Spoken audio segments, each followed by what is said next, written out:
தடம் திட்டத்தின் கீழ் கைவினை கலைஞர்களை ஊக்குவிக்கும் வகையில் மாண்புமிகு தமிழ்நாடு முதலமைச்சர் மு.க. ஸ்டாலின் அமெரிக்காவில் தான் சந்திக்கும் விருந்தினர்களுக்கு தடம் பெட்டகத்தை அளித்து வருகிறார். தமிழ்நாட்டின் கைவினை கலைஞர்களால் உருவான கைவினை பொருட்களை ஸ்டார்ட் அப் தமிழ்நாடு திட்டத்தின் கீழ் நவீன சமுதாயத்தில் அறிமுகம் செய்வதற்கான புதிய முயற்சி தடம். தமிழ்நாட்டின் வளமான பண்பாட்டை பாதுகாக்கும் வகையில் பாரம்பரியமிக்க கைவினை பொருள்களுக்கு புத்துயிர் அளிக்கவும் சமகாலத்தில் அதன் முக்கியத்துவத்தை பறைசாற்றுவதற்காகவும் உருவாக்கப்பட்டது தடம் திட்டம். பழங்கால கைவினை பொருள்களை சமகால தமிழர் பண்பாட்டுடன் இணைப்பதன் மூலம் அவற்றை உயிர்ப்புடன் வைத்திருப்பதே இந்த திட்டத்தின் முதன்மை நோக்கம். அமெரிக்க முதலீட்டாளர்களுக்கு முதலமைச்சர் மு.க. ஸ்டாலின் பரிசளித்த தடம் பெட்டகத்தினுள் இருக்கும் பொருள்கள்: திருநெல்வேலியில் உருவாகும் சுற்றுச்சூழலுக்கு உகந்த வாழை நார் கூடை, கள்ளக்குறிச்சியின் டெரகோட்டா சிற்பங்கள்,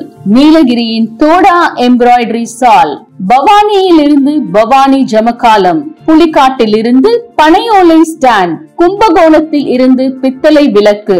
இப்படி கைவினை கலைஞர்களை பன்னாட்டு சந்தைகளுடன் இணைத்து தமிழ்நாட்டின் பண்பாட்டை உலகளவில் கொண்டு செல்ல இத்திட்டம் உதவுகிறது.